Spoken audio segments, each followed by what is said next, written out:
Welcome, welcome, welcome. Good morning, everyone. Welcome to today's briefing. I'm Pilar Marrero, Associate Editor for Ethnic Media Services. The topic today is How Green is My City? How Trees and Parks Add Years to Longevity. As many of our cities have grown, trees and green space are often seen as little more than beautification strategies. Now we know that tree canopy and park space directly affect our health and our survival on Earth. Freeways and palm trees have historically defined Los Angeles as the second largest city in the United States.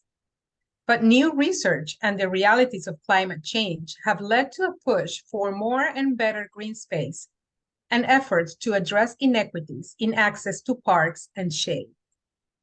Research by UCLA's Fielding School of Public Health found that increasing urban greening, tree canopy, and park space, particularly in green-poor areas, could add nearly 1 million years of life expectancy across Los Angeles County and dramatically improve life for low-income residents of color.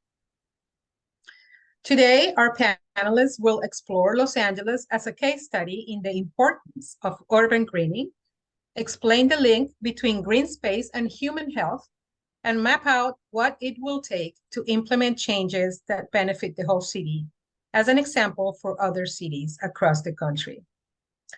Our speakers include Michael Jerrett, professor at the UCLA Department of Environmental Health Sciences and co-director at the Center for Health Climate Solutions, Fielding School of Public Health. Rachel Malarich, City Forest Officer for the City of Los Angeles. Marcos Trinidad, Senior Director of Forestry at TreePeople. Zhang, Project Manager at the Los Angeles Neighborhood Land Trust. And John Christensen, Adjunct Assistant Professor at the UCLA Institute of the Environment, Luskin Center for Innovation, and Laboratory for Environmental Narrative Strategies. We ask speakers to speak slowly for our interpreters in Spanish, Mandarin, and Korean, and we ask reporters to enter questions in the chat. Our speakers are also encouraged to answer questions in the chat throughout the conference if you can. We will send a video of today's briefing and expanded bios with contact information for each speaker to all participants later today. Okay, and now we are welcoming our very first City Forest Officer of the City of Los Angeles. Welcome, Rachel Malarich, and thank you for being with us. Pilar, I'm sorry to interrupt. I wonder if we could go back to our original order. Michael's here now. Okay, sounds good. Let's go to the original order. I was looking at my, see if he was on. So UCLA Professor Michael Jerrett, welcome.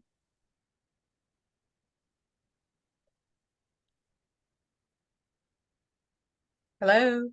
Michael? Michael, are you on? I think you're on mute. Still, can you hear me now? Yes, we can. Yes, Okay. but we don't see the slides. You don't see the slides. Okay. We see your calendar. Okay. Let me try again. Okay. I can also run them if it's easier. Yeah, that might be easier if you don't mind. Thank you, Jessica. It's not working, but let me try this one more time. Okay, do you see it now? Yes. Thank you. So I want to talk to you today about the associations between green space, tree canopy, and parks with life expectancy in neighborhoods of Los Angeles. This is work that was done in collaboration with the Prevention Institute. It was really a wonderful collaboration, which really showed, I think, the power of community-based research.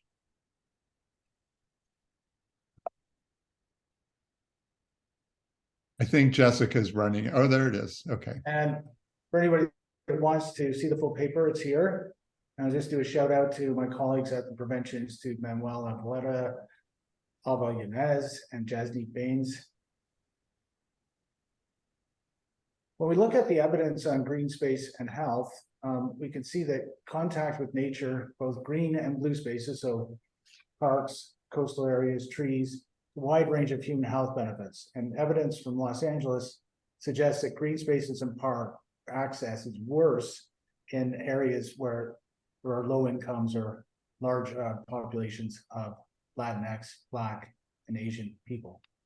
The quality of the parks is also worse in these socially disadvantaged areas. So the proposition is that if the parks are unevenly distributed, but they do promote health, that some of the population inequalities that we see in Los Angeles are due to these inequalities in park access. If we look at the human timeline, it's good to be reminded that we evolved in nature, and it's really just been very recently that we've moved into cities. And this has spurred several theories about why nature might be good for our health. The most well-known is by E.O. Wilson, the Harvard ecologist, who coined the term biophilia, meaning that we evolved in nature, so there's an inherent love for nature, trust for nature, there's evolution, so we've adapted to natural stimuli, not artificial input, and that has made us genetically predisposed to react positively to nature. Environmental psychologist Roger Ehrlich built on this with the stress reduction theory. So we have this immediate response. It's not conscious when we see nature. There's stress recovery and relaxation. So we see the savanna, vegetation, trees, and we're prepared to react to nature, but not to built settings.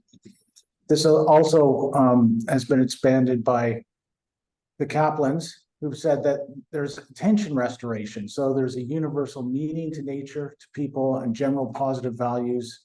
And there are cognitive mechanisms. And we all know when we're in a modern office how demanding it can be to try to focus, whereas we have this innate fascination when we're in contact with nature. So when we look at the literature, we can see that there's a tremendous amount of evidence that suggests that we have reduced attention deficit disorder, hyperactivity disorder, reduced mortality, reduced cardiovascular illness and respiratory illness, and reduced depression when there's higher contact with nature or a better access.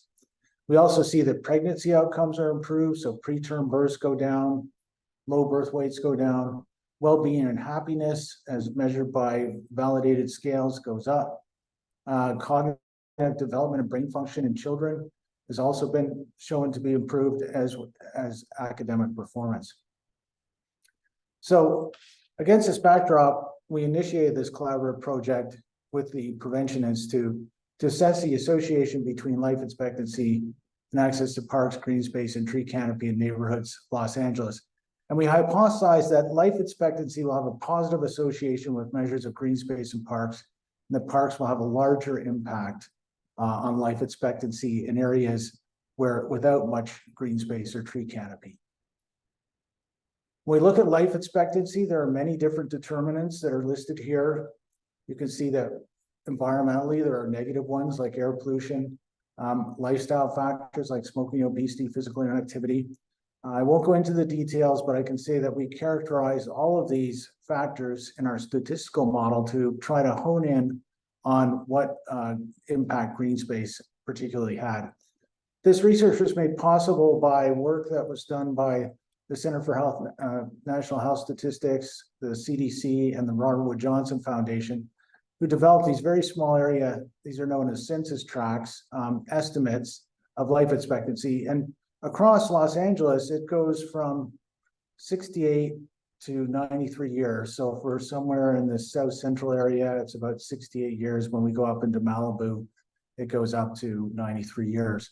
And you can see that when we look at the satellite retrieval at 0.6 of a meter resolution for green space, that there's a lot of variability. And you can see how that plays out in a residential neighborhood on this slide.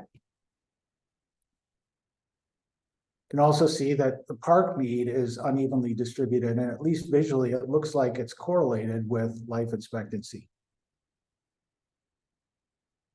So when we did our statistical models, we found very consistent associations between the presence of tree canopy and life expectancy. So more trees, we saw increases in life expectancy.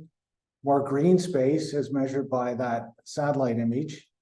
We also saw that. And I think this is really important and fascinating that when we looked at the impact of parks in areas that did not have much tree canopy or green space, we see a very strong linear influence on life expectancy. But in areas that are already very leafy, say like Brentwood or parts of West Los Angeles, we can see that there's really not a lot of impact when there's already a lot of green space. And this has implications, which I'll talk about in a minute. So when we look at quantifying, the effects were quite modest. They were adding maybe 2 to 4 months of life expectancy, depending on which variable we looked at. But when we sum that up across the large population of Los Angeles County, it adds more than 171,000 years of life expectancy. And there's a real environmental justice implication here because many of the neighborhoods that are underserved for parks and green space are populated by Black and Latinx residents. About 122,000 or almost 123,000 of those life expectancy years gained if we brought everyone up to the county level median or about the average of green space would go to Latinx and Black residents. And when we think about the interaction between parks and green space, this highlights the importance of improving parks in areas without much green space. And these are oftentimes areas that are poor and have large populations of Black and Latinx people. For anybody that's interested, the Prevention Institute did a tremendous job with an park advocacy toolkit. So you can go to their website and get this if you want to start using this in any of your research or reporting. I just want to thank the funders and the people that shared data with us and the Prevention Institute for their leadership on this project. Thanks very much, and I look forward to our discussions. Thank you, Professor Jerrett. So Laura, could That I just ask Dr. Jerrett one follow-up question? Didn't you find a larger effect for if you increase the tree canopy and the green space in those neighborhoods? Yeah, so the tree canopy was the strongest effect. It was slightly larger than green space, but the green space measure is an aggregate measure of both tree canopy and all other things like grasses and shrubs. So some portion, there's a fairly high correlation between those two factors. So it is hard to parse out the specific effect of trees, but definitely the trees themselves had a strong impact. Great, thank you. Okay, thank you very much. Because we started late, we're going to go to the next speaker. And if you can answer a question in the chat, Professor Jerrett, there's a question by Sunita there.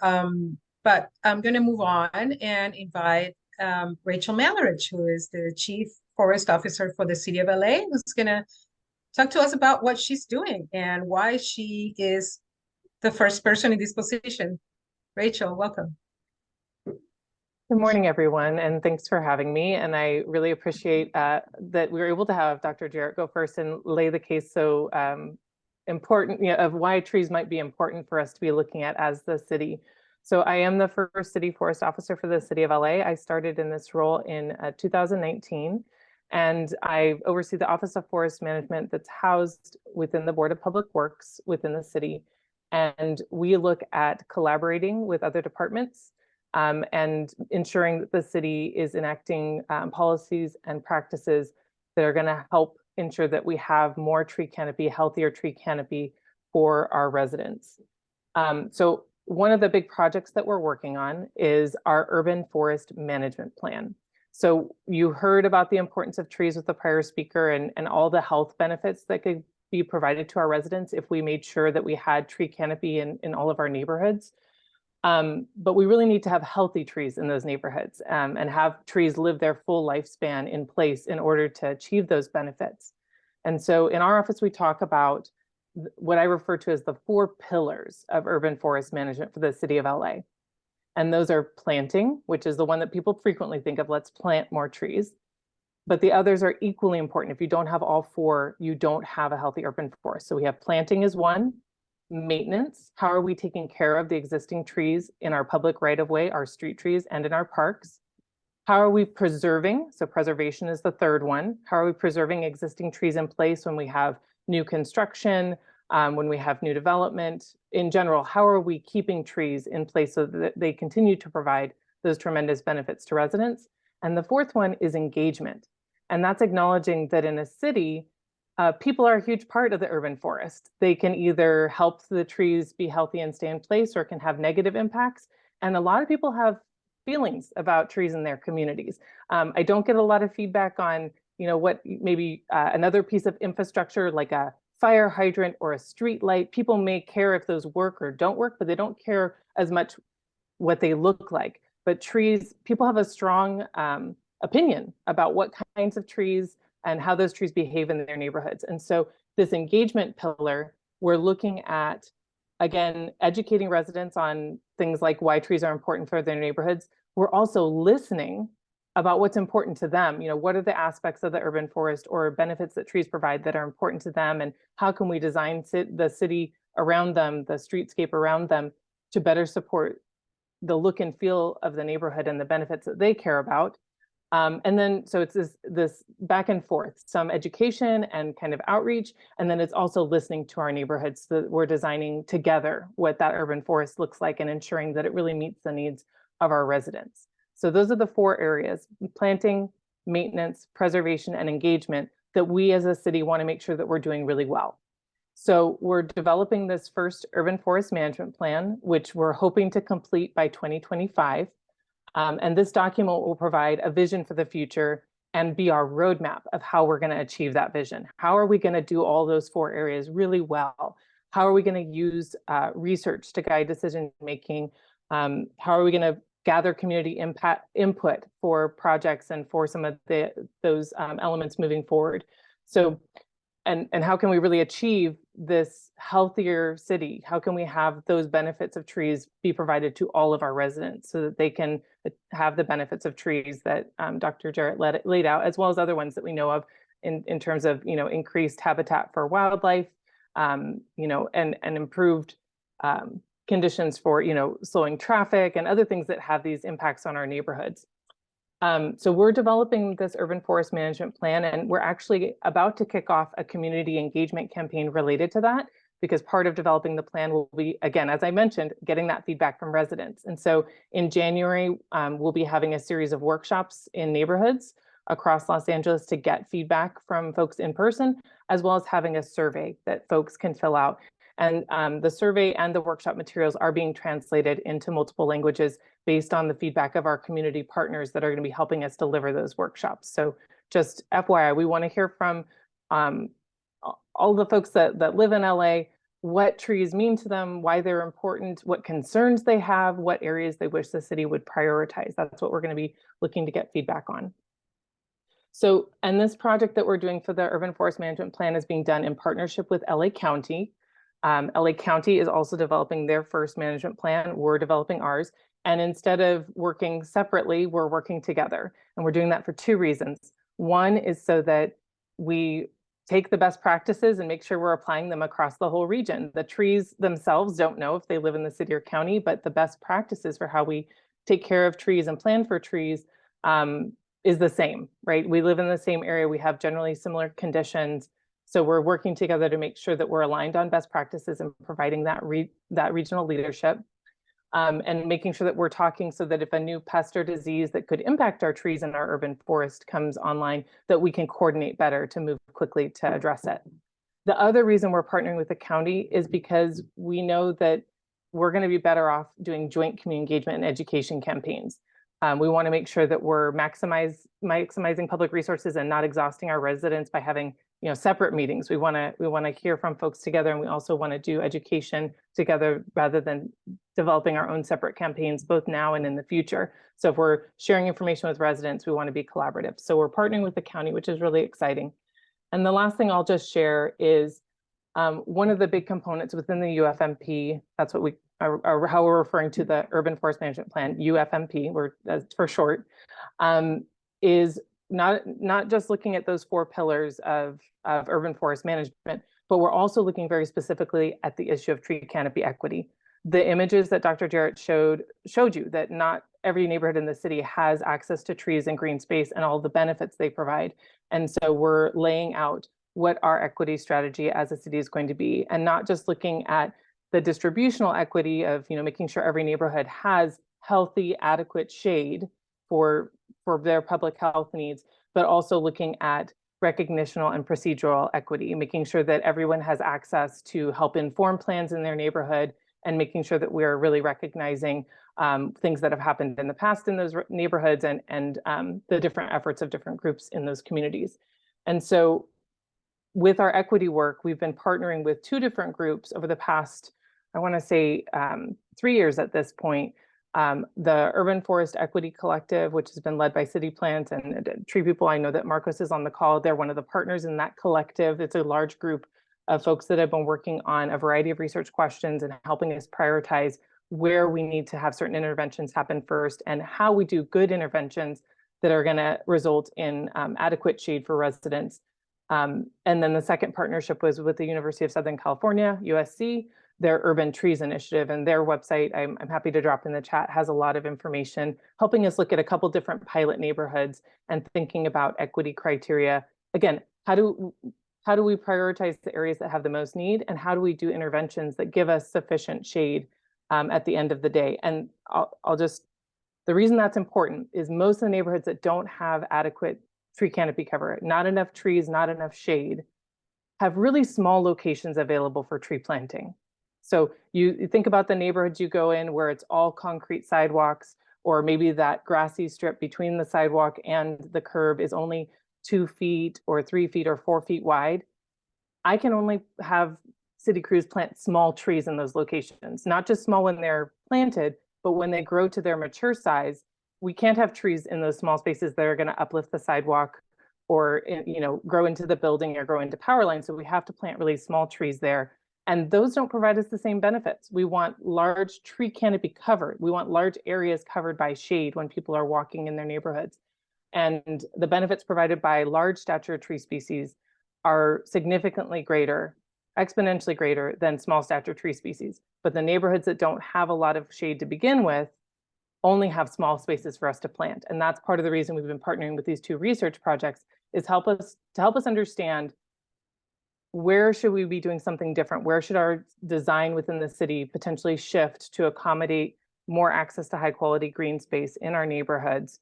How do we do that in a really thoughtful way that includes the community input? I'm not going to, we're not going to come in and change the design of the neighborhood without talking to the residents and understanding their priorities.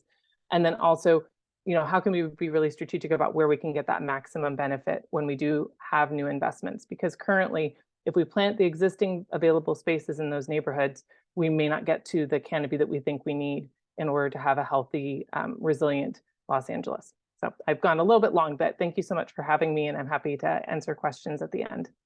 Thank you. And we have 3 more speakers, so we have to be mindful of the time, but we want to allow Dr. Jerrett to speak. He has something to say. Yeah, I just had a question about whether you're considering the trees that emit less pollen, and perhaps trees that emit lower levels of precursors to air pollution formation, and to offer that we could certainly get students working on that to identify those species if that's helpful to you.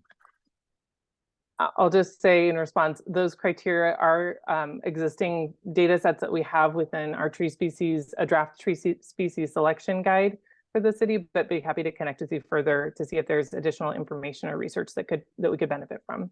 Thank you. Thank you so much, Rachel.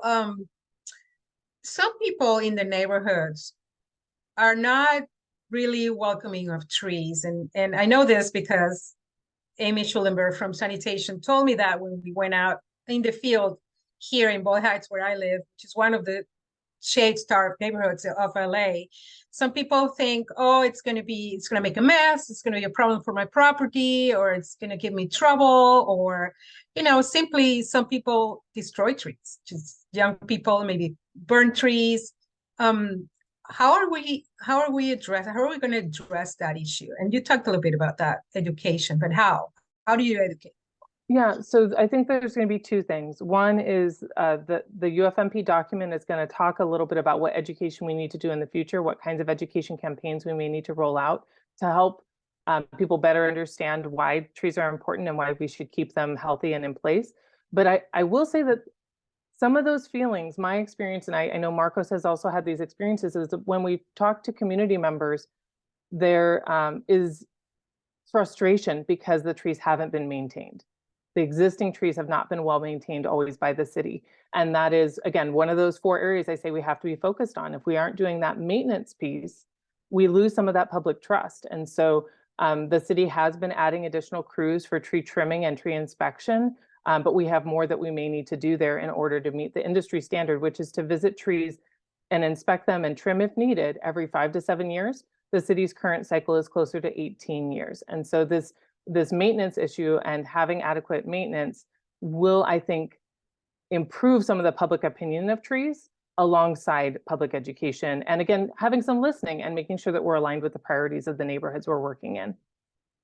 Thank you, Rachel. There's a question in the chat about the schools, and I know the school district is working on its own plan, but we're going to move on. If you want to respond in the chat, that's great. Thank you, Rachel. Marcos Trinidad from TreePeople, welcome. Hello, good morning, everyone. Can you hear me? Yeah, we're Yes. good. Loud and clear. Testing. Can I just say how grateful I am to have Rachel in that position? How awesome is that? And I'm also happy to be here and chatting with everyone. I think both of the presenters have made my job a lot easier just with presenting. In the case of being able to not have to go over there. I know we have a certain amount of time that we're being allocated, and we, I think the folks on this panel can talk all day about this, and that is the thing that I think gets us to a point where we're not just passionate about this, we're looking at ways to be able to address these issues and how it works. So now that you all have received like the why and what the city's doing, I can talk about TreePeople a little bit in the sense of what one organization is doing there amongst many to get us to where we need to be. Again, one thing is TreePeople has been around for quite a long time. We are in our 50th year. So that is exciting. And we started out with this idea of, getting people to get together and take that personal responsibility, plant trees. It was a very at the time a hippie way of doing things, which I think is pretty awesome. And it started this really great movement within Los Angeles. And over the years, we got to a space where we're becoming more familiar with our landscape. And we are becoming more familiar with the needs of our communities. And we realized if we were going to make any drastic change in addressing some of these issues that are coming out with climate change and just everything else that rolls within Los Angeles County, we needed to start prioritizing the areas that need trees the most. And so TreePeople has taken a step in prioritizing those areas. Again, the areas in need have been identified. We have been able to see maps of it and or of these areas. And just to shout out a couple of them, it's the Northeast Valley, South LA, Southeast LA areas, Boyle Heights. And what we're doing now in partnership with a lot of local nonprofits, but also the city, is getting to a place where we can not only identify those locations, but identify the neighborhoods that we'd like to work in with a much more holistic approach. And what I mean by that is it's not just tree people going into an area and doing the work. It's tree people bringing opportunities to the communities in ways of jobs, education, like the environmental education, awareness, I should say, and then the education around how to be able to build around the urban forest. Again, there are priorities in these areas, and the priorities might not have trees or urban forests way up on top. So it's not that we're going into areas and saying, hey, you should be thinking about your trees. I often say, as I'm a bird watcher, and what great way to look at birds is in areas where you have trees. But I often say, if you could wake up in the morning and the first thought that comes up in your mind is, which bird am I gonna see today? You're waking up with a level of privilege, and our community members don't all have that. My goal is to get them that privilege. I want people to wake up and think about which bird they're going to see today, which tree they're going to get to experience today. I know it's going to be a lot of work, but we are committed. And if it's one tree at a time, we're going to go ahead and do that. So a couple of things that we're looking at as being a process for us as well as an organization of growing. We realized that the volunteer model has been what has amplified our work. What we are now looking at is a hybrid model. So we continue to do that volunteer aspect, but we are now looking at workforce development. We need to be able to pay people to do this work, and we need to work with the industry to make sure that we're pushing back on best practices. We need to make sure that we are understanding the needs as Rachel was identifying those pillars. Yeah, we're all about that. Maintenance is huge. Also, preservation. If we're cutting down large trees and replacing them with small trees, we're not really doing ourselves the service or doing what is needed. So understanding that this needs to be a holistic approach. So currently we do have a model that is allowing us to seek funding that is supporting jobs across the board. We're able to bring folks in at the community level, give them training, experience, and amplify our message as far as being able to continue what is needed to have a sustainable urban forest. One thing that we're also doing, and what is allowing us, I know we're specifically talking about LA County, but a lot of what we are looking at for us and what is part of our mission is being able to share our process with the rest of the world. And even though Inland Empire might seem like a whole nother world, we are currently in Inland Empire, Antelope Valley, and we're able to do this work as well and really get to a point where we're able to plant a ton of trees and have a community investment that is going to be lasting. So yeah, I would love to answer questions at the end, but I do want to keep on my time. Marcos, there was a question sent to me regarding the issue of whether birds live in hoods without trees. And I live in a street that is very narrow in Boyle Heights, and all I see are vultures in the power lines. So please tell me, how are we going to work on this? And do palm trees help at all? We have a lot of palm trees, but as far as I can tell, they don't really help with this. So and not to I mean, palms are very polarizing, and I don't want to start fights. So one thing I will do when we take birds into consideration, they are indicator species. They do tell us the health of areas. And if you are seeing a particular bird in your area And knowing about the bird and the diet and what the bird requires to survive is really important. Because if you're seeing vultures, that's kind of spooky. And another thing is, and just in the sense, because vultures rely on eating animals that are dead. It might be that there's an area, an open space where they're able to get that, and they're just kind of roosting, which happens out in Ontario, where there are trees that have 80 vultures that roost, and then they go out into the open fields. But one point I'd like to make, folks that I speak with in the community often are like, all I see are pigeons.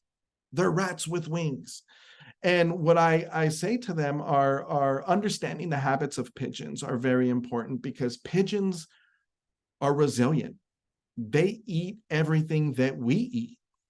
So if you're upset because you're only seeing pigeons, then look at our own diet habits, because they're eating the French fries that we're throwing on the ground. They're eating the garbage. They're taking baths in the runoff water that we're allowing ourselves to shed. But the other thing is, they will also thrive in a healthy environment. So for us, we do know that the diversity of birds have a direct connection with where there is an abundance of trees. And a friend, Dr. Eric Wood, and his team out of Cal State LA they have put out a paper on this, and I'll drop it in the link when I get a chance, or I'll drop it in the chat when I get a chance. But it is great just talking about how you can see the data now with historic redlining, and where there was investment to have a robust tree canopy, and how the birds are moving through urban environments to use those spaces. Now, getting to palms provide a different service. I don't think anyone should ever give up a space for a tree, a proper tree with a huge canopy, to plant a palm. But I myself do not plant palm, or I don't plant palms, period. But I also don't cut down palms because they're palms. They do provide a service in terms of some birds like hooded orioles, barn owls, woodpeckers, and it's because of their height and their abundance.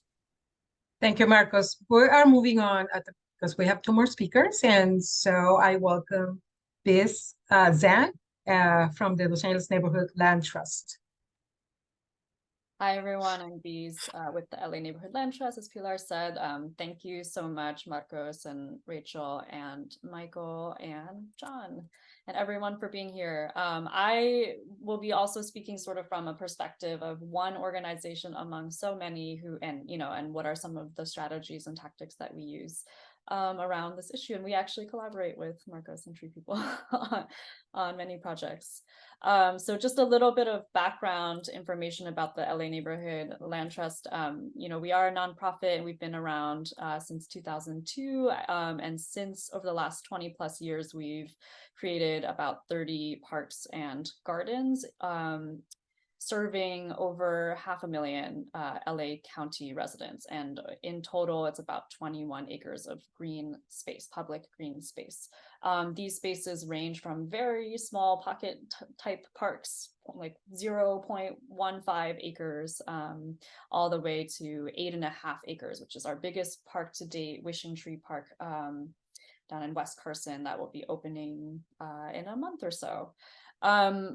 Out of that 30 parks and gardens, about 14 of them are managed by us directly year-round, and that serves about 360,000 LA County residents annually.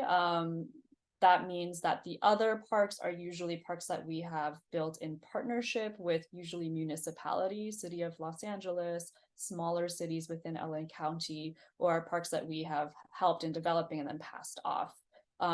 So Wishing Tree Park, we will pass off to LA County after we finish the construction.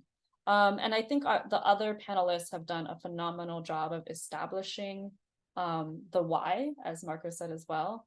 But I wanted to uplift one document that we often reference from Trust for Public Land. It's their Park Score Index that they do annually. You know, we, out of the 100 most populous cities in the United States, Los Angeles ranks 80th out of 100, which is a very not great. We can do better in that by far. And out of that in particular, you know, they kind of break down the data, as the other panelists have done as well, showing that non-white communities have far less access to park space.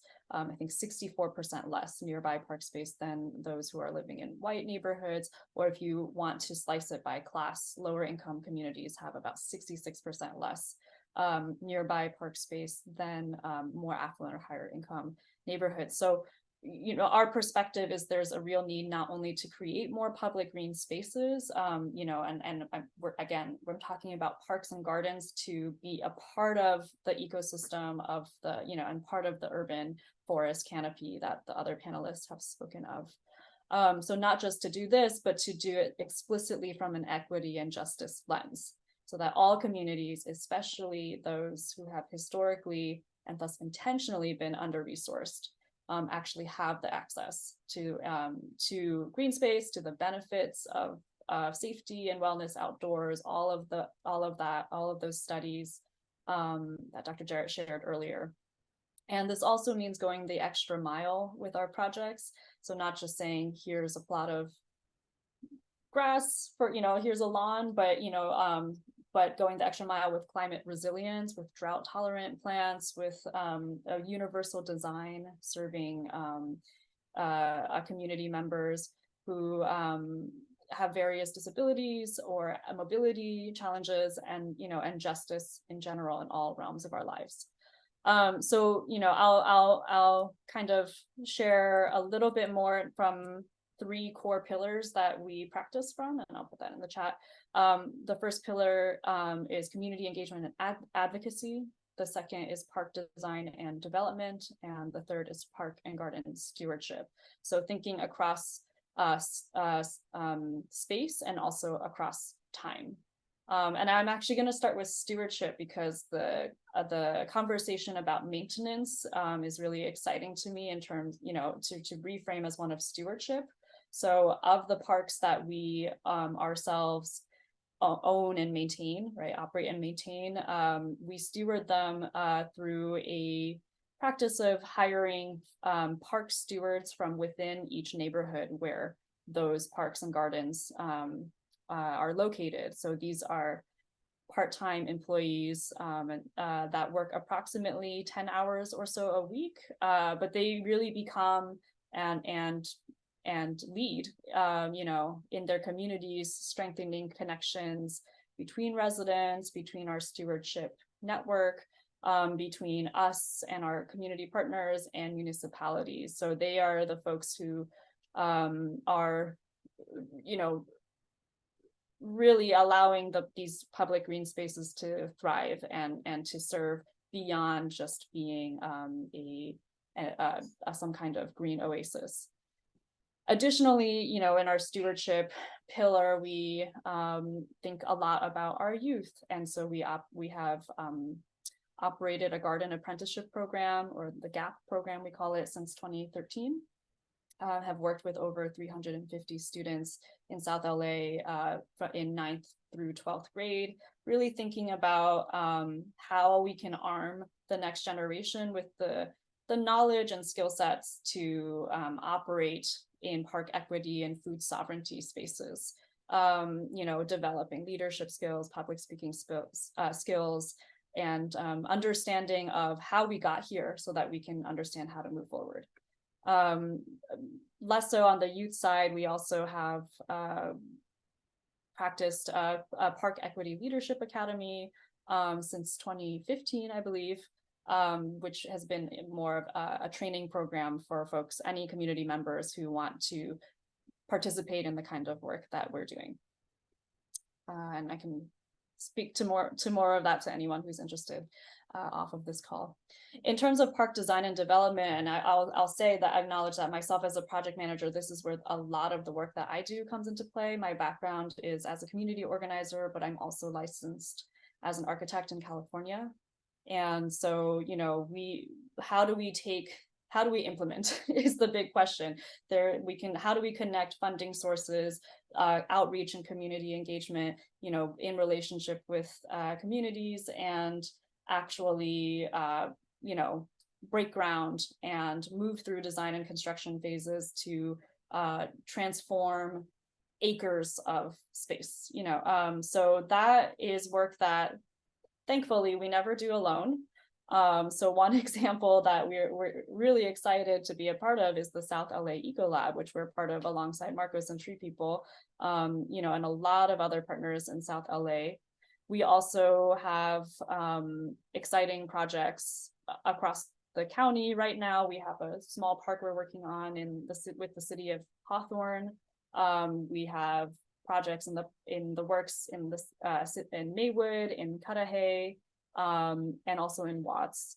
One of the ways that we are able to leverage our strengths is through a project that perhaps John will touch on too, which is the LINK program, which is Link Advocates, Governments, Families, and Parks.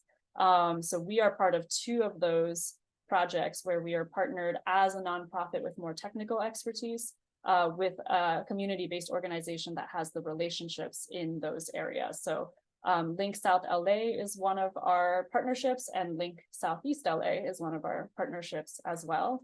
And the idea is, you know, when municipal agencies or other governmental entities are, you know, themselves under-resourced or don't have the capacity to build and renovate multi-benefit parks, how do we pull in all of these types of actors, nonprofits with technical expertise or community-based organizations with these really strong relationships to place? How do we all kind of find our position in there? I think I'm running a little short on time, so I'll say one more thing about community engagement and advocacy. You know, as I mentioned, that, you know, we never work alone. We're part of a lot of coalitions. So I'll just name 2. One is the LA Living Schoolyards Coalition, which I think some folks, I'm like not reading the chat, but I saw some people were talking about greening schoolyards. It's something we do a lot in coalition. We are active. We have a memorandum of understanding that with LA Unified School District, which is a valued partner for us, and we have done many schoolyard greening projects where we're taking out asphalt and actively putting in climate resilient and kind of like culturally specific and well-loved amenities. The other one that I'll mention is La Rosa, which is LA Regional Open Space and Affordable Housing Collaborative, through which we've been working across sectors, you know, with the 100-acre partnership, which is, you know, city, county, state entities, as well as community-based organizations in Northeast LA to combat and mitigate green gentrification. So understanding that we can build parks, but we have to continuously advocate and collaborate to make sure that those who were most impacted by environmental injustice are those who get to stay, remain in place, thrive in place, and have access to those high quality parks once they're built. So I'll stop there. Thank you, Peace. And yes, we are running short on time. Thank you so much, because you gave us a lot of ideas. Those projects all sound like great things for journalists to cover and do stories with. But I'm going to welcome to wrap up our partner in this project, Zhang Christensen, who's assistant professor at the UCLA Institute of the Environment. And he was at the UCLA Luskin Center for Innovation. And he was the founder of the Laboratory for Environmental Narrative Strategies. Welcome, John. Thank you, Pilar, and thank you all for being here and for being interested in this really crucial subject. I thought it was fun that Michael Jerrett started with the slide of the evolution of human beings. We are increasingly an urban species. As of 2007, more than half of us live in cities, and that's expected to go up to 70% by 2050. Cities are our habitat. Urban ecosystems have also become an important area of research in the sciences, the social sciences, and humanities, as well as in policy and public investment around the world. We not only realize that cities are complex ecosystems and it's important to understand them, we also realize we need to invest in them for resilience to climate change for human beings and other species. And we understand that inequities have shaped the urban environment and continue to, and that justice requires that we remedy those inequities. It's a matter of life and death, as Dr. Jerrett's research has shown. Los Angeles is a laboratory for understanding urban ecosystems and understanding inequities, and for learning how to remedy those inequities. A lot of the great work that you heard about today is all about that. We heard from the Chief Forest Officer and TreePeople about the need to prioritize communities of highest need, and planting trees is not enough. Communities need support, resources, organizing, and power. We heard from the LA Neighborhood Land Trust about the important roles played by nonprofits and community-based organizations in building power and capacity of communities alongside city agencies. We also heard about the importance of equitable community development strategies to ensure that families, neighborhoods, communities can thrive in place and not be displaced by green gentrification, a global concern too. These models are being tested and proven in Los Angeles. Billions of dollars are being invested in urban greening and across the country with the infrastructure bills that were passed in recent years. To bring it down to a California, $100 billion is going to be spent on green infrastructure, urban greening, and climate resilience and climate adaptation and mitigation in California in the next several years. Half of that coming from the federal government and half of it coming from the state. A lot of these investments are guided by what is known nationally as Justice 40. And we have similar prioritization here in California, that the most disadvantaged communities, the lowest 40%, should be prioritized for these good investments because they've historically not been, and have often actually been divided or displaced by infrastructure investments. And you have the power to tell these stories and help ensure your communities benefit and are made stronger and more powerful and healthier as these kinds of investments come to your communities. At UCLA, we are supporting many of these efforts with research, and that's part of what we're doing also today as part of a project with Ethnic Media Services. That'll be a year-long project on urban greening. And we are ready to support you in your work with research, analysis, connections to sources, as we embark on this year-long collaboration through Ethnic Media Services and with our Laboratory for Narrative Strategies on urban greening.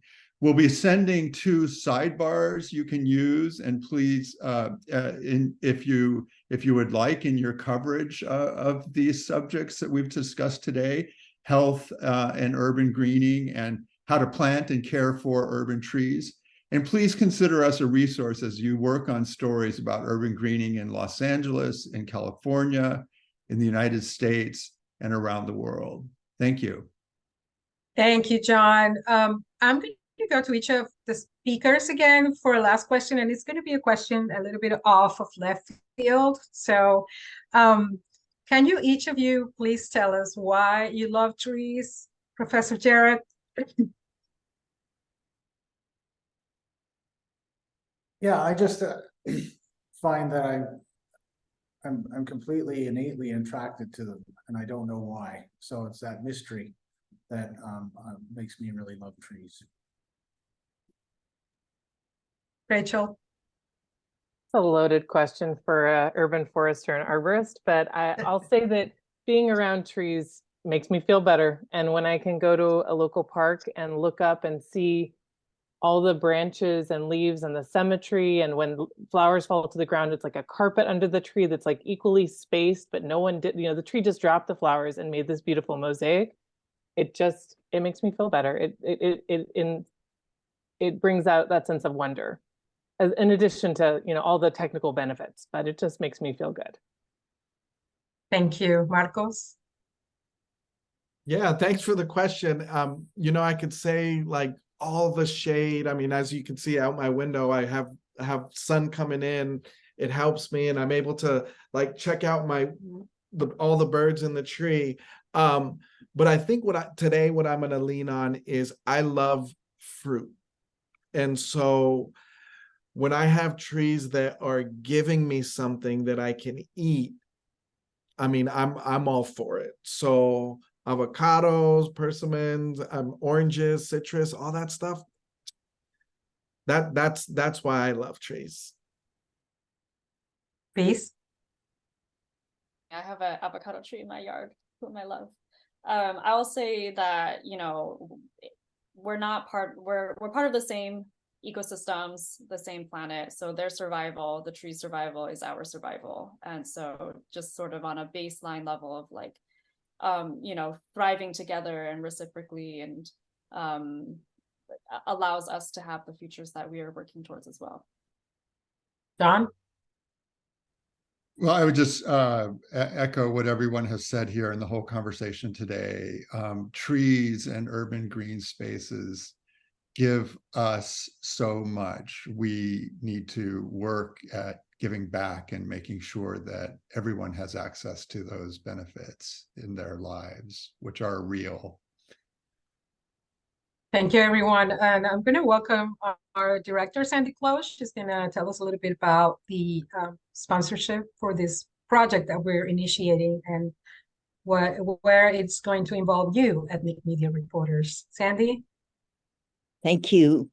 And thanks to our speakers. This has been a really uplifting opportunity to think about the role of trees and the link to life and death issues as journalists allows us a real news hook to explain this is more than we thought. This is a real issue of life and death.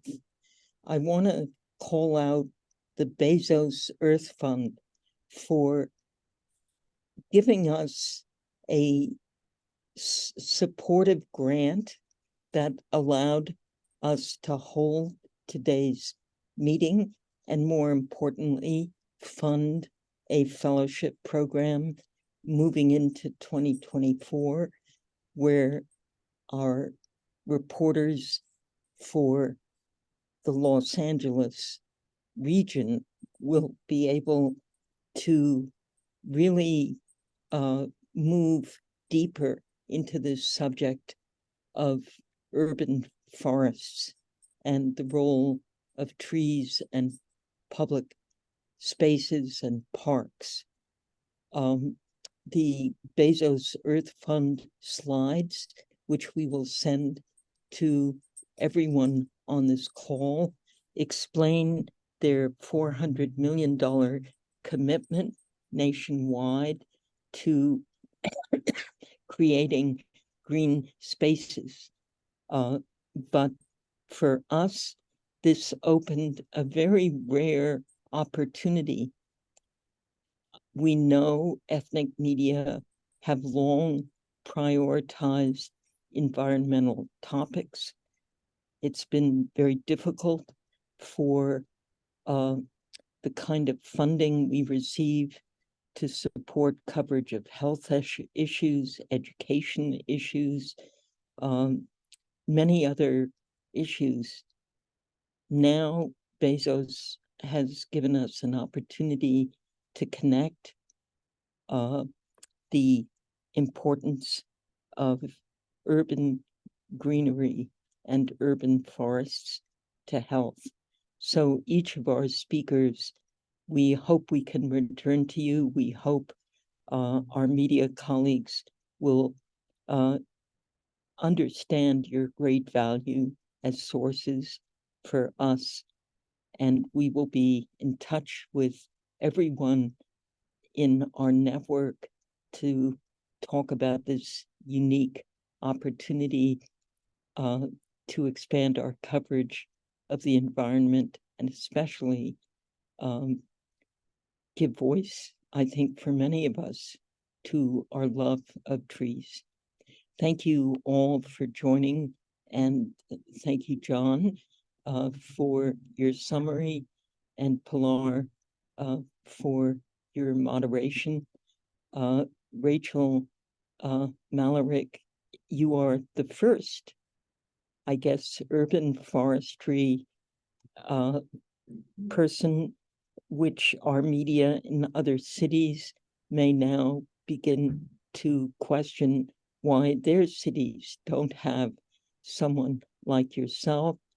TreePeople, we are so glad to reconnect with you and look forward to working with both you and Zhang and other nonprofits so we can make this truly a Los Angeles showpiece for community engagement.